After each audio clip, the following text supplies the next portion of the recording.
한낮의 시사와 입담의 콜럼 이익선 최소영의 이슈앤피플.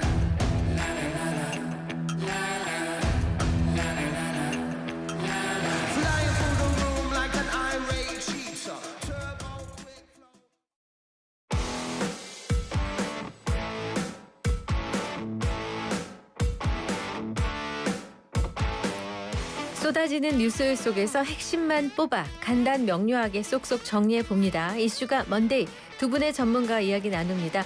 김지호 전 더불어민주당 대변인, 박상수 전 국민의힘 대변인 두 분 모셨습니다. 어서 오십시오. 어서 오세요. 네, 안녕하십니까. 네, 반갑습니다. 네. 자, 그제가 이제 광복절이었습니다. 이제 이재명 대통령 부부가 일제강점기 홍범도 장군의 무장투쟁단은 영화와 함께 그다음에 재래시장 방문, 진관사 방문, 광복절의 행보가 좀 바빴습니다. 그날 행보 간단하게 좀 평가를 해주시면은. 홍범도 장군 같은 경우는 전임 정권 때 굉장히 논란이 크게 일어났잖아요. 물론 이제 정리는 됐지만 처음 맞는 그런 광복절, 그리고 여러 가지 역사적 의미에 대해서 이재명 대통령이 여러 가지 영화 관람이라는 이런 행보를 통해서 국민적인 어떤 통합 메시지를 냈다고 생각합니다. 일정 부분은 어떤 통합 메시지, 또 다른 부분은 요새 이재명 대통령의 지지율이 조정세를 보이고 있기 때문에 어떤 이런 국민적 통합적 소재에 대해서 노출을 많이 함으로 인해서 지지층을 다시 결집시키고 지지율을 다시 제고하려는 그런 노력도 있는 게 아닌가, 저는 그렇게 보고 있습니다. 네, 박 대변인께서는. 저는 그냥 이제 뭐 이런 부분들에 있어서는 광복절 행보 자체는 크게 저는 뭐 문제가 되지는 않을 거라는 생각이 들어요. 이런 거는 뭐 당연히 대통령으로서 해야 될 일들을 한 거라는 생각이 드는데, 조금 이따 이제 이야기가 나오려는지 모르겠지만 그 취임식, 예, 정말 그 에버랜드 끝나면 그 마지막에 꼭 그 빛의 전사 뭐 레니 이런 사람들 나와서 하는 거 있거든요. 그랑 비슷한 무슨 빛의 취임식 같은 거, 그런 거 왜 하셨나라는 생각이 좀 들고, 언뜻 그런 생각이 들었어요. 제가 21세기의 계엄을 보게 되더니 21세기의 국풍 80일을 또 본 느낌이다. 이거 완전히 관제의 축제인데 약간 어떤 느낌이냐면 김어준 씨가 했던 그 파워풀인가 뭔가 하는 거 있어요. 그 행사는 그 내돈내산으로 온 지지자들이 3만 명이 꽉 인스파이어 아레나를 채우고 하는 거라서 저는 약간 위협감을 느꼈거든요. 거기서 민주당이 정말 이런 문화 전쟁을 정말 잘하는 것 같다. 우리도 따라해야 된다라는 거를 제가 이렇게 올리기도 하고 그랬는데, 이 21세기판 국풍 80일을 보면서는 하나도 경계심이 들질 않고 오히려 정말 이제는 이런 관제에는 시대가 흘러간 것 같다. 그냥 앞으로도 계획하는 게 있다면 그냥 이런 건 그만하시는 게, 그리고 차라리 민간에 아웃소싱을 하시는 게, 그 김어준 씨 하신 거는 내돈내산으로 사람들 그렇게 다 왔잖아요. 보니까 그 행사에 사람도 별로 없었어요. 그래가지고 내가 보면서 이런 거는 국민 세금까지 써가면서 할 건 아니다라는 생각이 좀 들었습니다. 말씀 나온 김에 그 일각에서 이제 통합에 대한 그 목적을 갖고 이렇게 행사가 이루어졌는데 실제 반쪽짜리였고, 그다음에 조금 그런 좀 전체 그러니까 권위주의적인 색채가 좀 묻어나는 그런 행사였다. 그래서 국민 통합의 어떤 그런 목적 자체를 좀 이루지 못했다는 그런 비판은 있긴 합니다. 뭐 8.15 사면에 정창민, 홍문종, 심학봉, 야권의 인사들도 사면이 됐기 때문에 대통령의 의지는 확고한 거로 생각되고요. 아무래도 야권 입장에서는 특검이 활발하게 수사가 진행되다 보니까 당사 압수수색이라든지 여러 야당 의원들에 대한 그런 수사가 많은 부담을 느낀 것 같습니다. 그러다 보니까 뭔가 어떤 사면을 핑계로 행사에 참석하지 않았지만 결국은 특검 수사 때문에 불만을 표시한 게 아닌가, 이런 생각이 들고요. 이 부분 관련해서는 뭐 특검 수사는 저희 정부 여당이나 이재명 정부와 상관없이 독립적으로 진행되는 부분이기 때문에 이 부분은 야권에서도 좀 어느 정도 이해를 해야 된다고 생각합니다. 네, 이 대통령이 8.15 광복절 경축사에서 대북 유화 메시지를 내놨습니다. 인내하고 기다리겠다. 이걸 어떻게 들으셨는지 궁금한데요. 사실 북한 측의 반응을 보면은 김여정 부부장 얘기도 그렇고 전혀 그런 것 같지가 않고 뭐 새 정부 긴장 완화 조치를 뭐 기만이다, 잔꾀다, 허망한 개꿈이다 이렇게 막말을 하고 있거든요. 어떻게 봐야 됩니까? 네. 아니 지금 사실은 뭐 대북 확성기도 서로 지금 가동하고 있지 않고 그다음에 북한에서 날라오는 쓰레기 풍선도 없어졌습니다. 긴장 자체는 새 정부 들어서 확고히 줄어든 게 많습니다. 다만 이제 북한의 대외 관계가 아직 우크라이나 러시아 전쟁이 끝나지 않았고 여러 가지 미국과의 협상 이런 것들이 상수로 작용하기 때문에 이런 입장을 낸 것 같은데요. 대한민국 정부가 꾸준히 유화적인 정책 그다음에 그런 입장을 견지한다면 북한도 뭔가 좀 달라진 태도를 보이지 않을까 그렇게 생각하고 있습니다. 어떻게 보세요? 저는 국제관계 문제에 있어서는 조금 이제 당파를 초월해서 우리가 좀 그 지혜를 모아야 될 때라는 생각이 듭니다. 지금 한반도 주변 국제관계의 정세가 우리가 알고 있던 그 모습에서 많은 게 바뀌고 있습니다. 예를 들어 북한 같은 경우에는 지금 러시아랑 가까워지고 있는 상황이고 또 미국과 러시아의 관계도 묘합니다. 네. 그리고 미국의 모습 역시 우리가 알던 미국의 모습이랑은 좀 다른 모습이 있어요. 지금 보면 특히 우러 전쟁을 어떻게든 뭐 합의를 시키려고는 하는데 그 모습 자체가 우리가 알던 어떤 자유진영의 그런 미국의 모습이랑은 또 거리가 좀 있는 모습이거든요.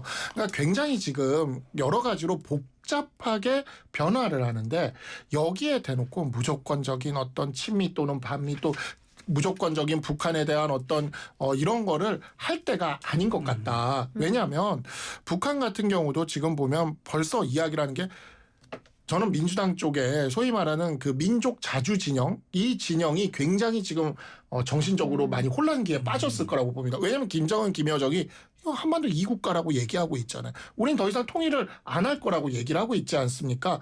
북한은 지금 그 길을 걷고 있는 거거든요. 근데 거기에 옛날에 낡은 잣대를 들이대고 우리가 진심을 다하면 돌아볼 수 있겠다. 이건 너무 나이브한 겁니다. 마찬가지로 저는 무조건적인 친미나 반미가 아니라 미국에 대한 관계에 있어서도 지금 관세협정도 그렇고 하지만 정말 실용적으로 정말 지혜롭게 우리가 접근을 해야 되는데 이건 약간 당파를 초월할 필요가 있다라고 생각합니다. 지금 말씀하신 것처럼 이제 트럼프 대통령의 행보를 보면은 푸틴을 만났는데 우크라이나 전쟁과 관련해서 종전할 거다 얘기가 나오는데 큰 틀의 합의는 물론 뭐 합의문이 나온 것 같지도 않고요. 종전 가능성, 휴전 가능성 얘기 나오는데 결국에 우크라이나 영토 양보 쪽으로 이제 그 귀결될 것 같다는 그런 전망이 나와서 그러면 이제 앞으로 우리 북미 관계도 남북 관계도 지금 트럼프 행보를 놓고 보면은 좀 불가측성이 있다라는 그런 분석이 있습니다. 트럼프의 어떤 특징이죠. 네. 상대와 협상을 벌일 때 상대가 예측할 수 없는 그런 수를 내서 양보를 이끌어내는 그러한 협상 전략인데요. 대한민국과의 관계에 있어서는 큰 변화는 없을 거라고 봅니다. 왜냐하면은 대한민국의 어떤 안보적 위치 자체가 미국이 꼭 필요한 그러한 지정학적 위치이고 그다음에 우리가 가지고 있는 국력이라든지 제조업 역량이라든지 반도체, 조선업 모두 미국이 굉장히 필요로 하는 산업적 요소가 굉장히 많습니다. 그래서 지난 관세 협상의 결과도 뭐 많은 분들이 우려를 표현했지만 일본이나 유럽에 비해서 크게 불리하지 않은 조건으로 네. 관세 협상을 타결했거든요. 큰 변화는 없을 거라고 생각하고요. 아마 이번 정상회담에서는 주로 주한미군 인력 관련해서 네. 감축이 논의될 것 같습니다. 미국 입장에서는 지금 주한미군 인력 구조를 뭔가 좀 줄이더라도 어떤 다영역 군대 네. 뭔가 중국과 북한에 타격을 줄 수 있는 화력 중심의 그 로켓 부대로 좀 개편하고 네. 싶은 생각이 있는 것 같습니다. 아마 그와 관련된 논의가 있지 않을까 그렇게 예상하고 있습니다. 이 부분은 제가 좀 말씀드리고 네네. 싶은 게 주한미군 감축은 안 받으셔야 된다고 생각을 해요. 미국이 사실 이 한반도에서 손을 떼려는 시도는 몇 번 했습니다. 네. 예를 들어 에치슨 선언부터 시작을 해서 그리고 휴전협정 때도 그러했고 그리고 박정희 대통령 때 닉슨 독트린에서 대탕트로 가려고 할 때도 주한미군을 감축하려고 했었거든요. 그러니까 미국의 이러한 입장 변화가 한 번만 있었던 건 아니에요. 근데 그때마다 우리나라가 그래도 주한미군에 있어서는 유지를 할 수 있도록 나름대로의 정책을 실시를 했습니다. 예를 들어 이승만 대통령 같은 경우에 방공포로 석방을 통해 정말 이 대한민국 안보에 초석을 쌓은 한미 상호 방위 조약을 체결해냈고 박정희 대통령 때도 닉슨 대통령이 그때 주한미군 철수시키려고 할 때 오히려 핵개발로 나아가면서 주한미군 철수 얘기가 쏙 들어갔거든요. 그러니까 이러한 것들이 있었단 말이죠. 근데 지금 이재명 정부는 제가 걱정인 게 그 반미 자주라는 그 이상한 그 도그마에 빠져서 주한미군 철수를 덥석 받아버릴까 그게 걱정이에요. 지금 우리나라가 이 인계철선이라는 측면에서 주한미군을 이렇게 존재시킴으로써 우리나라의 평화가 유지되는 게 있거든요. 이 부분만큼은 대한민국 안보를 위해서 대한민국 모두의 대통령으로 좀 고민을 하시고 주한미군만큼은 양보하지 않았으면 좋겠다라고 생각합니다. 네. 자, 이제 화제를 바꾸겠습니다. 국민의힘 상황 보겠습니다. 국민의힘 전당대회가 나흘 앞으로 다가왔습니다. 22일이니까요. 자, 지금대로면 반탄파 후보들이 좀 더 유리한 모습으로 보이는데 막판 변수가 있을지 뭐 누가 될 것 같은지 뭐 거의 매일 여쭤보고 있는데 패널들마다 뭐 막판 변수 뭐 있을까요? 글쎄요. 지금 이제 마지막 남은 변수라면 결국 그 개혁연대 쪽의 후보의 단일화죠. 단일화. 예. 그래서 이게 이제 보면은 지난 어제죠. 어제 이제 청년 최고 후보 같은 경우에는 2대2 구도였는데 일단은 이쪽에 개혁연대 후보들부터 먼저 단일화를 해서 뭐 결과론적으로는 1대1 구도가 돼버리긴 했지만 어쨌든 이와 같은 단일화가 이제 당대표 후보 쪽으로까지 확산되고 있는 지금 그러한 상황이고 조경태 의원이 안철수 후보한테 뭐 단일화 조건에 대해서는 방법에 대해서는 일임할 테니까 단일화를 하자라는 얘기까지 지금 하고 있는 상황이니까 조금 더 기다려보면 좋지 않을까라고 생각을 하고요. 만약에 단일화가 안 된다면 현재까지 나오는 여론조사에 따르면 물론 안철수 후보 쪽은 조금 생각이 다른 것 같긴 하지만 김문수, 장동혁 두 후보가 결선에 갈 가능성이 지금은 높아진 상황입니다. 다만 저는 만약에 그렇게 올라간다면 김문수 후보가 될 것 같아요.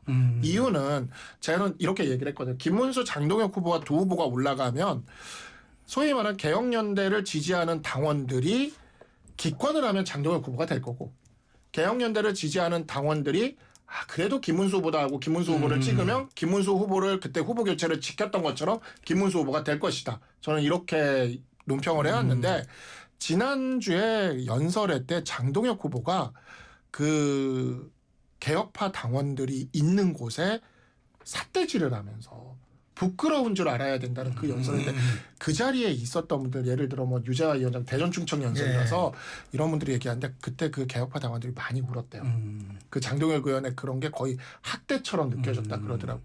그래서 이게 약간 어떤 분위기가 생겼냐면 장동혁 의원은 절대 안 돼라는 약간 그 비토 정서가 확 돌면서 기권을 안 할 것 같습니다. 네, 분위기가 지금 현재 그렇습니다. 어떻게 그 우리 김 대변인이 보시기에는 지금 뭐 단일화 될 것 같은지 또 그리고 이 분위기가 어떻게 최종적으로 결론이 날 것 같은지. 단일화하면 안철수 의원인데 그동안 안철수 의원이 단일화해서 뭐 큰 재미를 못 봤잖아요.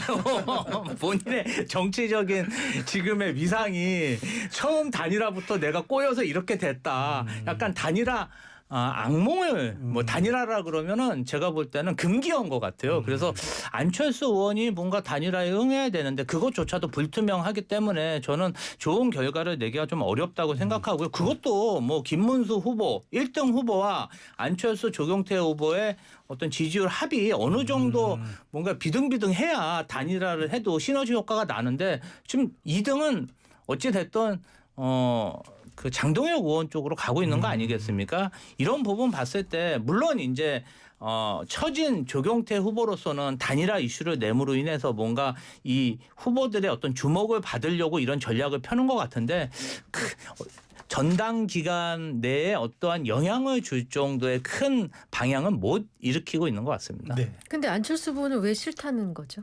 그러니까 지난주 금요일에 나온 갤럽 조사가 영향이 좀 있는 것 같아요. 거기서 무당파 국민의힘을 합쳤을 때 장동혁 후보, 안철수 후보가 동률로 나와버렸거든요. 네. 그러면서 이제 안철수 후보 쪽은 제가 전해 듣기로는 그렇습니다. 안철수 후보 쪽은 본인은 항상 여론조사보다 한 5, 6%씩 더 나왔다.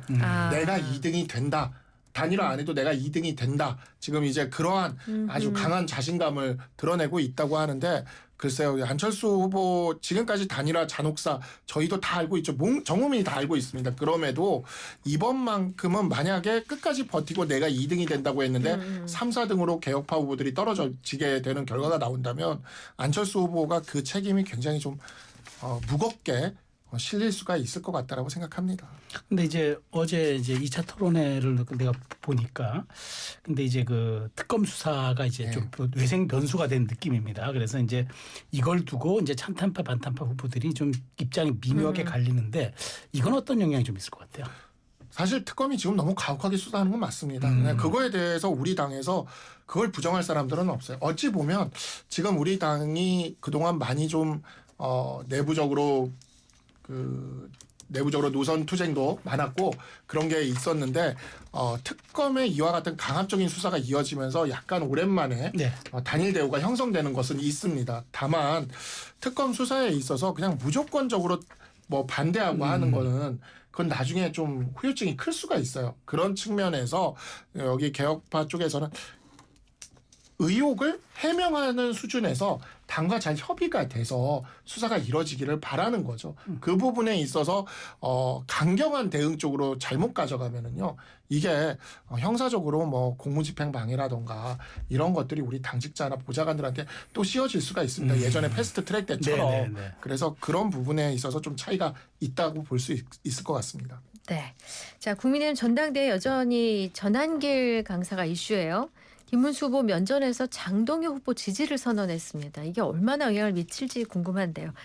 이 전한길 씨가 얼마 전에 전당대회 합동 연설의 방해 때문에 윤리위에서 경고 처분을 받았었거든요. 근데 지금 이분의 행보가 계속해서 언론이 조명을 하고 있어요. 그럼 영향력이 있다. 그럼 어떻게 영향을 줄 거다 추측을 하세요? 이거 제가 언급해도 되나 모르겠는데 우리 최수영 진행자님이 인터뷰한 내용에서 제가 되게 인상적으로 봤는데 전한길 강사에 대해서 신스틸러다라고 얘기를 하셨어요. 신스틸러. 근데 진짜 맞는 것 같아요. 지금 신스틸러예요. 모든 주목이 전한길 강사의 전당대회에 지금 그 주목이 가고 있는데 근데 제가 아까도 말씀을 드렸듯이 장동혁 의원은 지금 결선까지는 갈 수 있는 어찌 보면 그 노선을 취하고 있습니다. 근데 결선에 가서 이기려면 개혁파의 당원들이 기권을 하도록 유도하는 게 오히려 장동혁 의원은 지금 맞아요. 전략적으로. 근데 전한길 강사를 이런 식으로 계속 내세우면 기권 안 합니다. 기권 안 해요. 굉장히 이게 일종의 그러니까 이게 선거라는 게 그러는데 차악을 뽑는 선거가 있거든요. 분명히. 그러니까 유권자 입장에서. 근데 계속 이러는 게 저희는 장동혁 의원한테 하등 도움이 안 될 전략인데 하고 있구나라는 생각을 하고 있습니다. 어떻게 보세요? 반대쪽에서. 아니 이제 그 전당대회에 당대표 후보하고 최고위원 후보가 부각이 돼야 되는데 엉뚱한 사람이 부각되고 있잖아요. 그리고 본인도 굉장히 좋아를 하고 정상적인 상황은 아니죠. 저기 9시 뉴스에 중대 범죄를 저지른 사람도 보도가 됩니다. 그러니까 방송에 나오고 여론화된다고 다 좋은 건 아니거든요. 그래도 국민의힘은 굉장히 오랜 역사를 지닌 보수 정당인데 지금 불과 입당한 지 몇 개월 안 된 사람이 당의 최고 축제이자 선출 행사인 전당대회를 휘젓고 다니는 거거든요. 그것에 대해서 어떤 당 지도부가 적당한 제재를 못하고 있어요. 그만큼 권위가 떨어졌다는 거잖아요. 그만큼 전한길 씨의 영향력이 절대적이라는 얘기도 되고 이 부분 관련해서는 굉장히 국민의힘이 좀 약해졌구나 이런 생각이 듭니다. 네. 자, 조금 전에 우리 박상수 전 대변인께서 여론조사를 잠깐 언급하셨기 때문에 개요를 말씀드릴게요. 아니, 괜찮습니다. 네. 그 갤럽 여론조사입니다. 지난 12일에서 14일 사이 전국 만 18세 이상 국민 1,007명을 대상으로 조사했습니다. 15일에 발표된 내용이고요. 자세한 내용은 중앙선거 여론조사 심의위원회 홈페이지에 나와 있습니다. 주제를 조금 바꿔서 이제 조국 전 대표 얘기를 가보겠습니다.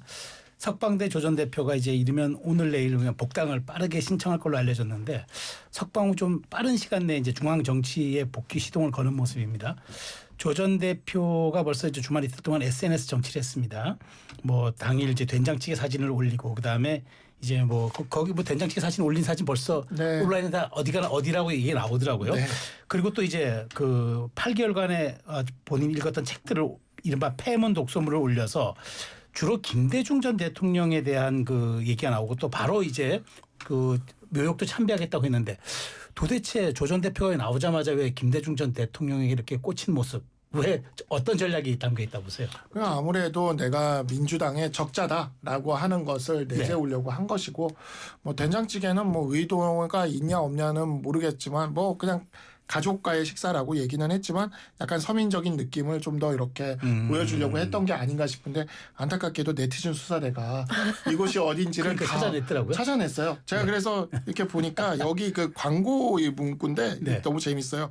설해마을 맛집 무쇠솥에 제대로 구워주는 고급 한우 미쉐린 맛집 땡땡땡 무슨 본점 이렇게 딱 써 있더라고요. 그래서 정말 그 뭐랄까 저는 그냥 그런 생각이 듭니다. 가족 중에 누가 이렇게 힘들게 그 어쨌든 그렇게 해서 나오면 가족끼리는 가족이니까 이렇게 좋은 음식 먹이면서 이렇게 몸도 좀 보호하고 이렇게 할 수가 있는 것 같은데 그걸 굳이 그거 한다고 다 이해할 거거든요. 근데 굳이 된장찌개 사진 올려가지고 그 사람들한테 이렇게 그러는 거는 정치적으로 별로 이득을 보진 못했을 것 같다라는 생각이 듭니다. 민주당에서 조금 조 전 대표의 빠른 행보 부담스럽지 않습니까?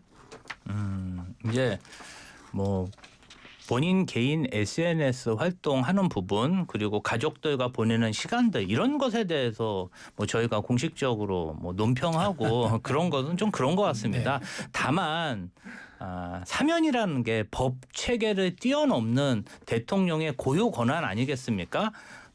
사실은 이재명 정부의 국정 지지율도 최근에 조금 조정세를 보이고 있고 또 국민들이 이 부분 관련해서 조금 어떤 계층과 세대들은 좀 불만을 그렇게 표시하는 부분도 있기 때문에 정치인의 한 사람으로서 좀 겸허하게 성찰하고 반성하는 모습도 좀 필요하지 않을까 그렇게 생각합니다. 네, 근데 조 전 대표가 한겨레 신문과 인터뷰를 했고요. 오전에는 김어준 TV에도 출연을 했습니다. 보니까 여러 이제 이슈가 있었는데 먼저 내년 6월 선거 때 지방선거나 국회의원 재보궐선거에 출마해서 국민의 심판을 받겠다고 합니다. 자, 지방선거에 나갈 것 같습니까? 국회의원 재보궐선거에 나갈 것 같습니까? 어떻게 추측하세요? 그 제가 여기 지난주에 이 방송에서 제가 명청교체기 이야기를 했는데 오늘 또 정청래 의원이 명청교체기 명청조 제가 만든 그 삼국시대 이거를 다 인용하면서 페북에 글을 올리셨더라고요. 정청래 의원이. 그러면서 묘하게 얘기를 해요. 명청교체기는 들어봤지만 명청조는 뭐 말이 안 된다는 식으로 그렇게 얘기를 하시는데 명청교체기는 긍정하는 건가라는 생각이 드는데 실제 진짜 정청래 의원이 이재명 대통령에게 위협적으로 느껴지게 된다면 저는 두 당의 합당도 가능할 거라고 봅니다. 왜 그러냐면 두 당이 합당을 하게 되면 이건 당대당 통합이기 때문에 자연스럽게 정청래 공동대표가 돼야 돼요. 그렇게 되게 되면 흡수 통합이 아니라는 흡수 통합이 안 됩니다. 조국혁신당 규모가 있어서 당대당 통합이 되고 공동대표가 될 수밖에 없을 것이고 그렇게 되게 된다면 조국 대표는 이제 지방선거 공천에도 영향을 주면서 본인이 서울시장 또는 부산시장을 나갈 가능성이 있다고 봅니다. 그러나 그게 아니라면 그러니까 합당이 되지 않는다면 조국 대표는 저는 국회의원 선거에 보궐선거로 출마해서 원내에 진입해서 중앙정치 쪽에서 몸집을 키우는 그런 방향으로 갈 것 같습니다. 김 대변인의 분석은 어떨지 궁금해집니다. 일단은 제가 이렇게 들어보니까 본인이 명확하게 어떤 선거에 나간다는 표현이 없기 때문에 조국 혁신당 대표로서 그냥 지방선거를 이끌 수도 있고 그것도 심판일 수 있잖아요. 그리고 아니면 국회의원 보궐선거, 지방선거에 나갈 수도 있다고 생각합니다. 아마 세 가지 안에 대해서 계속 고민하고 있지 않을까 싶어요. 지방선거 광역단체장으로 출마를 한다면 아무래도 차기 대선을 염두에 놓고 지방 정부에서 행정 경험을 좀 쌓은 후에 그러한 이재명 대통령의 코스를 밟겠다 이런 의미로 보이고요. 만약에 국회의원 보궐선거로 간다면 그렇다면 정말 국회의원이 돼서 민주당과 당대당 통합에 적극적으로 임하고 총선을 앞두고 아마 당대표 선거에 나갈 수도 있고 당대표로서 민주당이 어떤 공천권을 행사해서 대권 주자로 발돋움할 수도 있겠다. 이도 저도 여의치 않으면 그냥 조국 혁신당 대표로 지방선거에서 최대한 성과를 낸 후에 그리고 나서 민주당과 합당을 추진할 수도 있겠죠. 개인적으로 3안 중에 가장 가능성이 높다고 보는 건 어떤 거죠? 저는 세 번째 안 같습니다. 희망사항이 아니고. 아니 제 생각에는 그렇습니다. 이제 보궐선거도 그렇고 네. 광역단체장 입후보가 사실 지금 이제 조국 대표가 이렇게 수면 위로 올라서 굉장히 이슈로 주목을 받고 있지만 사실은 윤석열 정부였을 때 그리고 그때 총선 때 조국 당대표가 가장 빛났지 네. 그 이후로는 사실 큰 실적을 보여주지 못했거든요. 그래서 이 시기가 지나면 글쎄요. 조국 혁신당이 굉장히 지분을 많이 가지고 있다고 하지만 민주당은 170석이 넘고 조국 혁신당 12석뿐이 안 되는데 의회에서 두각을 나타낼 수가 있을까요? 제가 볼 때는 실제로 선거 전에 돌입하게 되면 큰 실적을 보여주기가 좀 어렵다 이렇게 생각합니다. 조 전 대표가 좀 미묘한 게 출소하면서 두 가지 얘기를 합니다. 해야 될 일이 나는 내란 세력의 완전한 척결. 두 번째가 진보의 연대를 얘기합니다. 연대란 말이 정치권에서는 사실 이제 묘한 파장을 낳는 건데 그게 합당으로 이어질 가능성이 있다고들 많이 분석한다고 뭐 들었어요. 합당으로 이어질 가능성도 있고 합당으로 이어지면 진짜 이재명 정부가 정청래 대표에 대해서 강한 견제를 들어가는 것이라고 생각하고 합당이 아니다 하더라도 내년에 지방선거를 앞두고 특히 격전 지역을 중심으로 단일화 협상이 민주당과 조국혁신당 사이에는 벌어질 수밖에 없다.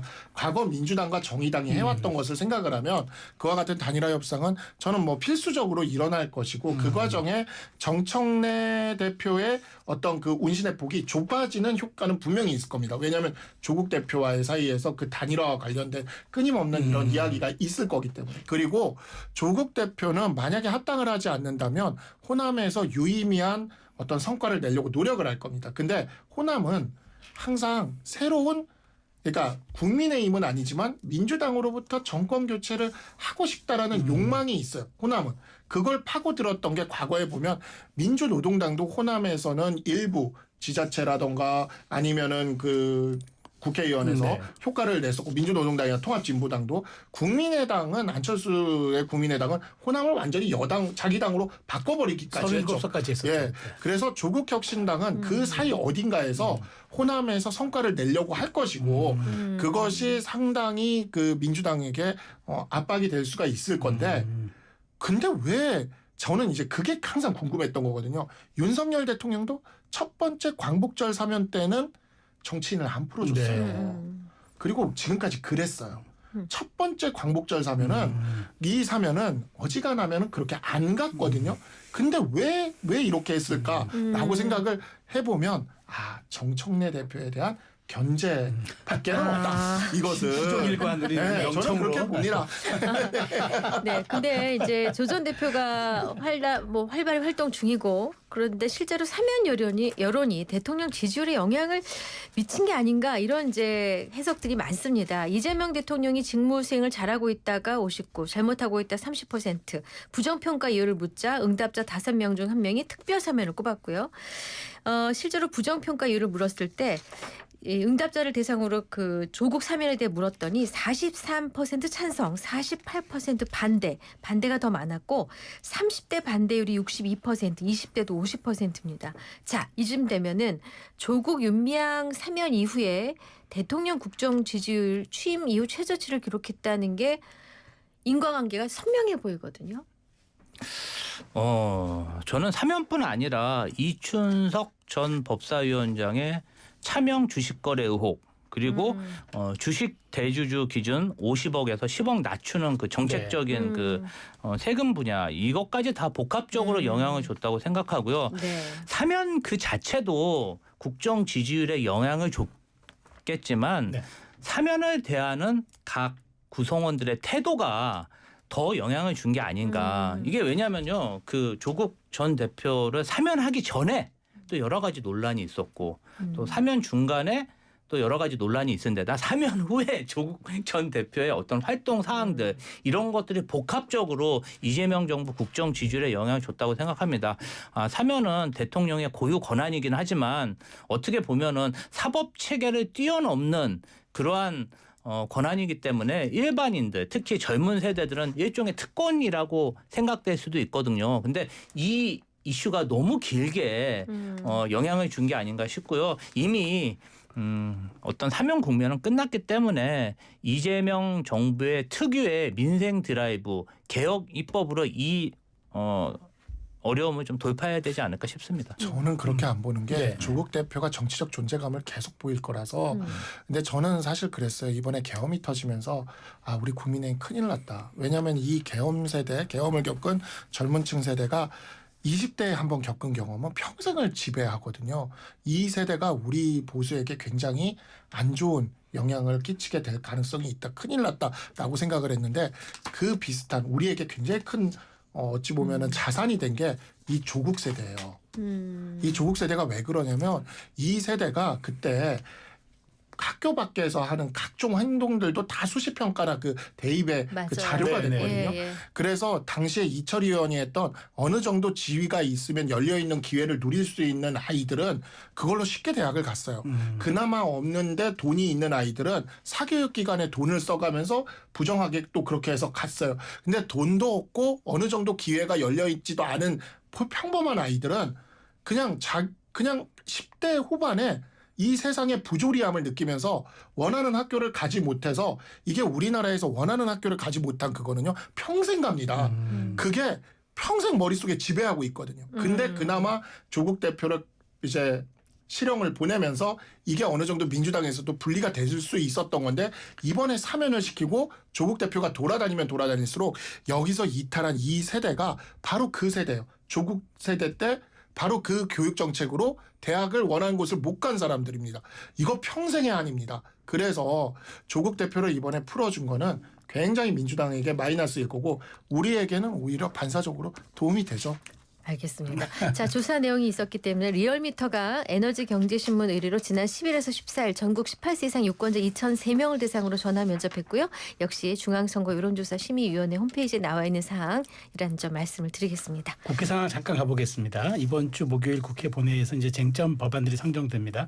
지난번에 이제 방송법 하나 통과됐고요. 민주당이 이제 방송 2법, 노란봉투법, 그다음에 2차 상법 개정안에 이제 입법 드라이브 걸겠다는 건데. 국민의힘도 이제 뭐 살라미식으로 끊어서 이제 2차 필리버스터 예고하고 있습니다. 뭐 이제 어쨌든 민주당은 또 수적 우세를 앞세워서 하루하루별로 이제 끊어갈 수 있는데 이번 주 국회 상황 전망해 보면 결국 민주당의 의도대로 이 모든 것은 이번 회기에는 통과가 되겠죠. 그렇죠. 21일 날 뭐 상정은 해도 네. 국민의힘에서 필리버스터를 하면 그것을 아마 다 푸는데 한 3, 4일 정도 걸릴 네, 겁니다. 네. 24일 정도의 본회의를 다 통과할 것 같은데요.